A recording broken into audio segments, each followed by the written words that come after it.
Hello students, Miraj maths कॉर्नरमध्ये तुम्हा सर्वांचं स्वागत आहे. आज आपण बघत आहोत मुंबई लोहमार्ग पोलीस शिपाई भरती याचा क्वेश्चन पेपर. त्याच्यामधले गणित आणि बुद्धिमत्ताच्या प्रश्नांचे आपण विश्लेषण बघणार आहोत. तर प्रश्न काय आहे बघा. 18 मजुरांना एक काम करण्यास 15 दिवस लागतात, तर तेच काम 6 मजूर किती दिवसात पूर्ण करतील? आता बघा, मजूर आणि दिवस. आता बघा, मजूर वाढले की दिवस काय होतात, कमी लागतील. म्हणजे हे कसं आहे, इनव्हर्स प्रपोर्शन आहे, व्यस्त चलन आहे. ठीक आहे, म्हणजे मजूर आणि दिवस हे कसं आहे, इनव्हर्स प्रपोर्शन आहे. ठीक आहे, म्हणजे बघा आता मजूर किती आहेत, 18 भागिले इथं दुसरे मजूर किती आहेत, 6. आणि बघा इथं याचे मजूर कुठे लिहिणार, आपण इथं लिहिणार, कारण दिवस इथं लिहिणार, कारण हे इनव्हर्स प्रपोर्शन आहे. म्हणजे 18 गुणिले 15. आता एक्सची किंमत कशी काढणार, तिरकस गुणाकार करा.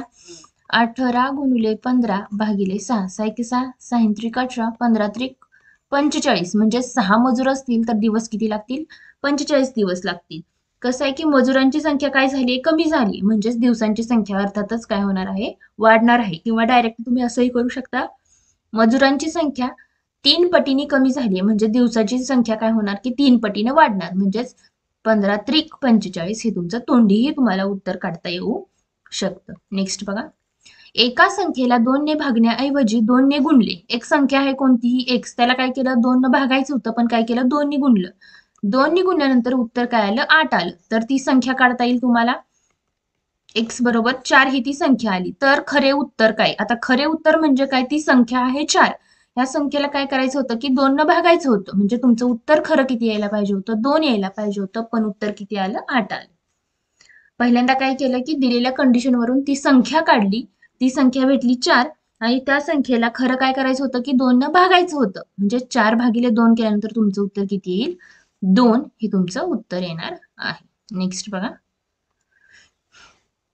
10 संख्यांची सरासरी 20 आहे, त्यापैकी पहिल्या 6, आता बघा 10 संख्यांची बेरीज किती येईल, 20 गुणिले 10 ही किती येते, 200 येते. नंतर त्यापैकी पहिल्या 6 संख्यांची सरासरी ही 15 आहे. 6 संख्यांची सरासरी म्हणजे 6 संख्यांची पहिल्या 6 संख्यांची बेरीज किती येणार, 15 गुणिले 6, 15 सख्खे 90. नंतर शेवटच्या 3 संख्यांची सरासरी 16 आहे. शेवटचे 3 संख्यांची बेरीज ही किती, 16 गुणिले 3, 16 48. आता बघा इथं काय आहे, टोटल किती संख्या आहेत, 10 संख्या आहेत. ठीक आहे, टोटल आहेत 10 संख्या. 10 संख्यामधील पहिल्या 6 म्हणजे 1 2 3 4 5 आणि ही झाली 6वी. ह्या 6 संख्यांची जर बेरीज केली तर ती येते 90. नंतर खालून 3, 1 2 आणि ह्या 3 संख्यांची बेरीज केली तर 48 येते. ह्या 6 आणि ह्या 3 झाल्या 9, म्हणजे मधली एक काय झाली, एक संख्या राहते. ठीक आहे, आता ह्या टोटल 10 संख्यांची बेरीज किती आहे, 200 आहे. ठीक आहे, आणि वरचे 6 आणि खालचे 3 मिळून 90 अधिक 48. 90 अधिक 48 केल्यानंतर किती होतात बघा, 8 आणि 9 4 13, म्हणजे 138 होतात. ठीक आहे, म्हणजे टोटल मधून जर हे आणि हे वजा केले तर हे भेटेल तुम्हाला, म्हणजे ही 7वी संख्या भेटेल. म्हणजेच बघा 2, इथं 3 आणि 4, 4 आणि 6 10, आणि इथं 0, म्हणजे 62 ही काय असणार आहे, ती 7वी संख्या असणार आहे. अगदी सोपं होतं. पहिल्या 6 संख्यांची बेरीज अधिक शेवटच्या 3 संख्यांची बेरीज केली की म्हणजे ह्या सगळ्या 9 संख्या झाल्या. म्हणजे 7वी जी मधली राहिलेली संख्या आहे ती 10 संख्यांच्या बेरजेतून तुम्हाला वजा करता येईल. ठीक आहे, नेक्स्ट बघा. एका दुकानदाराने 10 रुपये प्रति बल्ब या दराने 200 बल्ब आणले. 200 बल्ब आणले 10 रुपयाला एक, याप्रमाणे. म्हणजे 200 बल्बाची किंमत किती झाली, 2000 रुपये झाली. त्यातील 10 बल्ब खराब निघाले, म्हणजे राहिले किती, 200 मधले 10 खराब निघाले, म्हणजे 190 राहिले. आणि ते निघालेले 10 खराब बल्ब काय केले, त्यानं फेकून दिले. तर उरलेल्या बल्ब त्याने 12 रुपये प्रति या दराने विकले. तर 12 रुपये प्रति या दरानं विकलं तर काय होतं, 12 9 108, इथं झाले 10, 12 1 12, 2 आणि 2.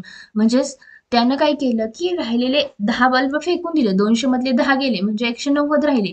190 बल्ब हे 12 रुपये प्रति दराने विकले.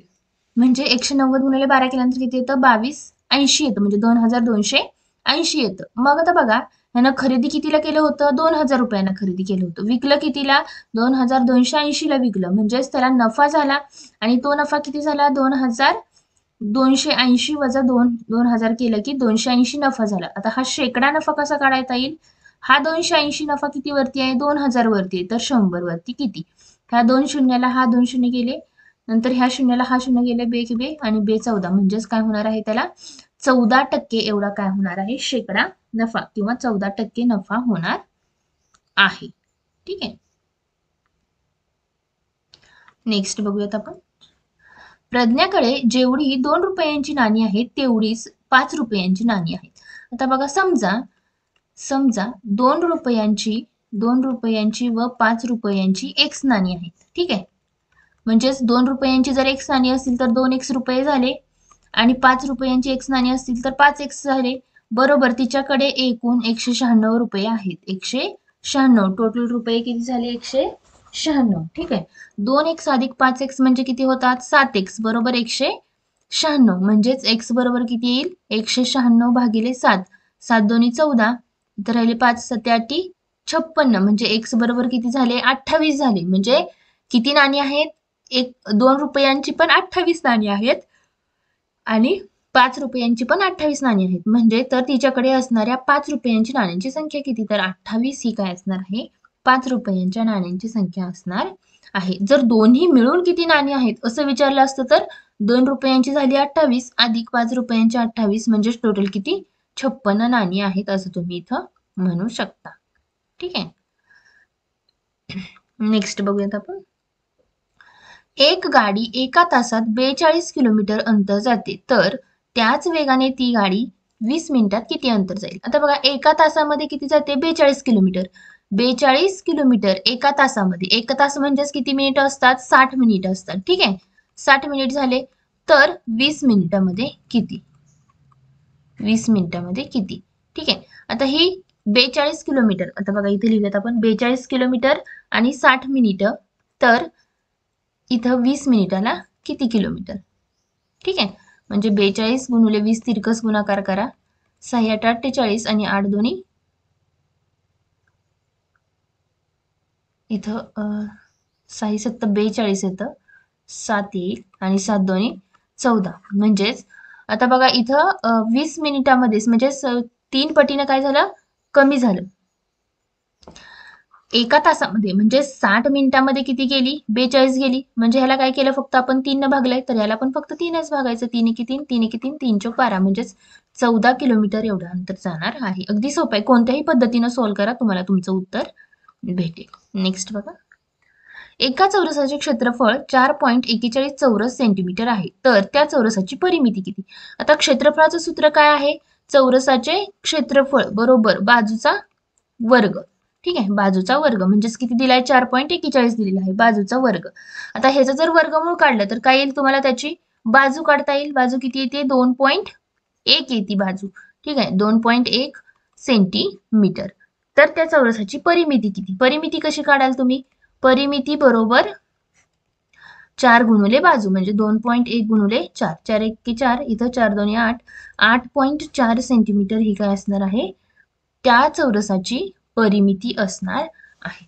चौरसाच्या क्षेत्रफळावरून चौरसाची बाजू काढली आणि बाजू काढल्यानंतर जर त्याला 4 ने गुणलं म्हणजे 4 बाजू असतात. एक बाजू किती आली? 2.1 सेंटीमीटर आली. तर अशा 4 बाजूंची किती झाली परिमिती? 8.4 सेंटीमीटर एवढी होईल. नेक्स्ट बघू. एका रांगेत मध्यभागी उभ्या असलेल्या अमरच्या डावीकडे. आता इथं काय केलं? अमर घेतला. कुठं आहे हा? मध्यभागी आहे. ठीक आहे. मध्यभागी आहे. अमरच्या उजवीकडे 7व्या क्रमांकावर. उजवीकडे 7वा क्रमांक म्हणजे 1 2 3 4 5 6 आणि हा 7. 7व्या क्रमांकावर अजय आहे. असून अजयच्या डावीकडे 12व्या क्रमांकावर राकेश आहे. अजयच्या डावीकडे म्हणजे ही बाजू झाली 12वा क्रमांक. 1 2 3 4 5 6 7 8 9 10 11 आणि हा 12. इथं कोण आहे? राकेश आहे. तर त्या रांगेत कमीत कमी किती मुले आहेत असं विचारलेलं आहे. आता बघा कमीत कमी हा इथं अमर जर मध्यभागी उभा असेल, बघा अमर हा इथं जर मध्यभागी उभा असेल तर एकतर इकडे पण सेम मुलं असतील आणि इकडे पण सेम मुलं असतील. मग जास्त कोणत्या साईडला आहेत? ह्या साईडला आहेत. म्हणजे टोटल किती झाले? 1 2 3 4 5 6 7. कमीत कमी ह्या बाजूला 7 आणि ह्या बाजूला 7 असणार आहे. 7 आणि 7 14 आणि हा मधला एक 15वा म्हणजेच टोटल 15 मुले कमीत कमी असू शकतात. म्हणजे अजयच्या इकडे मुलं आहेत का अशी कंडिशन त्यांनी काही दिलेली नाहीये. पण जर समजलं आपण की अजयच शेवटचा आहे त्यावेळेस की त्याच्यात कमीत कमी म्हणजे 15 पेक्षा कमी मुलं त्या रांगेत उभ्या आहेत असं तुम्ही म्हणू शकत नाही. 15 पेक्षा जास्त असू शकतात पण कमी असू शकत नाही. ठीक आहे. नेक्स्ट बघा. 24, 39, 416, 525 प्रश्नचिन्ह या संख्या मालिकेतील प्रश्नचिन्हाच्या जागी कोणता अंक येईल? आता बघा इथं जर संबंध लावला तर 2चा वर्ग 4 दिलाय, 3चा वर्ग 9, 4चा वर्ग 16, 5चा वर्ग 25 म्हणजे 6चा वर्ग किती येईल? 36. तुमचा ऑप्शन नंबर 2 हे उत्तर येईल. नेक्स्ट बघूयात आपण. 30, 42, 56 आणि 72 या संख्येमालेतील प्रश्नचिन्हाच्या जागी काय येईल हे तुम्हाला विचारलेलं आहे. आता ह्याचा जर तुम्ही फरक काढला तर 30 आणि 30, 42, 56, 72 आणि प्रश्नचिन्ह. 30 आणि 42 मध्ये कितीचा फरक आहे? 12चा फरक आहे. 42 आणि 56 मध्ये आहे 14चा फरक. याच्यामध्ये आहे 16चा फरक. म्हणजेच ह्याच्यामध्ये कितीचा येईल? 18चा फरक येईल. 72 अधिक 18, 8 आणि 2, 10, 7, 8 आणि 1, 9 म्हणजेच 90 हे काय येईल? प्रश्नचिन्हाच्या जागीचा अंक येईल. फरक काय फक्त 2 दोन्ही वाढत गेलेला आहे. ठीक आहे. नेक्स्ट बघूयात. एका संख्येची 9 पट व 5 पट यातील फरक 96 आहे. 9 पट एका संख्येची 9 पट ती संख्या जर समजा आपण x मांडली तर त्याची 9 पट केल्यानंतर 9x येईल आणि त्याची 5 पट केल्यानंतर 5x येईल. या दोघांमधला फरक किती आहे? 96 आहे. 9 वजा 5 किती होतात? 4x बरोबर 96 म्हणजेच x बरोबर किती? 96 भागिले 4. 4 2 8 4 चौक 16 म्हणजेच ती संख्या किती असणार आहे? 24 ही ती संख्या असणार आहे. म्हणजे 24 ची 9 पट केली आणि 24 ची 5 पट केली आणि त्या दोघांची जर वजाबाकी केली तर तुम्हाला तुमचं उत्तर किती भेटेल? 96 हे तुमचं उत्तर भेटेल. म्हणजे ती संख्या कोणती असणार आहे? तर 24 ही ती संख्या. पुढचा प्रश्न बघूयात आपण. एका काटकोन त्रिकोणाची उंची ही 5 सेंटीमीटर व त्याचा पाया 12 सेंटीमीटर आहे. आता बघा इथं हा जर काटकोन त्रिकोण काढला तर ह्याचा पाया किती दिलेला आहे? 12 सेंटीमीटर. उंची आहे 5 सेंटीमीटर. तर त्या काटकोन त्रिकोणाच्या कर्णाची लांबी किती हे तुम्हाला विचारलेलं आहे. कर्णाची लांबी विचारली म्हणजे आपल्याला सूत्र काय आहे? कर्णाचा वर्ग बरोबर बेस म्हणजे पायाचा वर्ग अधिक उंचीचा वर्ग. पायाचा वर्ग किती? 144 आणि उंचीचा वर्ग 5चा वर्ग 25 म्हणजेच 169. हा काय झाला? कर्णाचा वर्ग. म्हणजेच कर्ण किती झाला? 13 सेंटीमीटर हा काय असणार आहे? तुमचा कर्ण असणार आहे. ठीक आहे. म्हणजे पायथागोरसचा जर थेरम वापरला आणि तुम्हाला जर त्रिकूट माहिती असेल तर तुम्ही लगेच सांगू शकता की 5 12 नंतर कोणती संख्या आहे? 13. हे तुमचं त्रिकूट असणार आहे. नेक्स्ट बघा. गोपाळने 15,000 रुपये रक्कम 10,12 दराने 5 वर्ष मुदतीसाठी व्याजाने घेतली तर त्याला एकूण किती सरळ व्याज द्यावे लागेल? आता गोपाळने काय केलं की 15,000 रुपये रक्कम 15,000 रुपयांची रक्कम आहे 10,12 दराने 5 वर्ष मुदतीसाठी म्हणजेच व्याज बरोबर मुद्दल किती आहे? 15,000 गुणुले दर किती आहे? 12 गुणुले मुदत किती? 5 वर्षांची भागिले 100. तुम्हाला काय विचारलंय की सरळ व्याज किती द्यावं लागेल हे विचारलेलं आहे. म्हणजे ह्या 2 शून्याला हा 2 शून्य गेले. नंतर 150 गुणुले 12 गुणुले 5. 12 पंचे 60 येतात. आता ह्या दोघांचा गुणाकार करा. 150 गुणुले 60 म्हणजेच 2 शून्य 15 सख्खे 90 म्हणजेच 9,000 हे काय असेल तुमचं उत्तर असणार आहे. म्हणजे 9,000 हे सरळ व्याज द्यावे लागेल. नेक्स्ट बघा.